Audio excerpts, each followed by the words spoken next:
முதல் 5 பகா எண்களின் சராசரி மற்றும் முதல் 5 முழு எண்களின் சராசரியின் விகிதம் காண்பது கேட்குறாங்க. முதல் 5 பகா எண்கள்னா ஃபர்ஸ்ட் 5 பிரைம் நம்பர் என்னென்ன 2, 3, 5, 7, 11. ஸோ இதுதான் ஃபர்ஸ்ட் 5 பிரைம் நம்பர். இதோடைய சராசரி அப்படின்னா இதை கூட்டி இங்க எத்தனை நம்பர் இருக்குதோ அத்தனையால வகுக்கணும். அப்ப இது கூட்டணுமா 2 பிளஸ் 3 பிளஸ் 5 பிளஸ் 7 பிளஸ் 11 வகுத்தல் 1 2 3 4 5 அப்ப வகுத்தல் 5. ஸோ என்ன கேட்குறாங்க விகிதம் கேட்குறாங்க. அப்ப ரேஷியோ.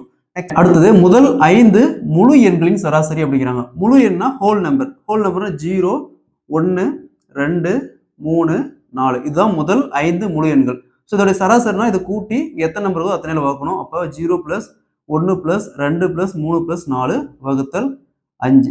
ஸோ உங்க ரேஷியோ கேட்டிருக்காங்க.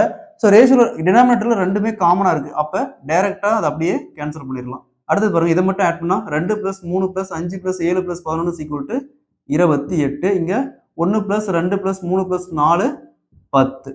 ஸோ இங்க ரெண்டாவது கேன்சல் பண்ணா 14 இங்க 5. ஸோ அப்ப முதல் 5 பகா எண்களின் சராசரி மற்றும் முதல் 5 முழு எண்களின் சராசரி விகிதம் பார்த்தோம்னா 14:5. Option C is the correct answer. இந்த சம் ப்ரீவியஸா ரயில்வே எக்ஸாம்ல கேட்டிருக்காங்க.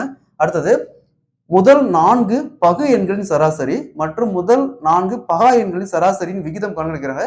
இந்த சம் ப்ரீவியஸா எஸ்எஸ் எக்ஸாம் மெயின்ஸ்லயே கேட்டிருக்காங்க. இந்த சம சால்வ் பண்ணி ஆன்சரை கமெண்ட்ல போடுங்க.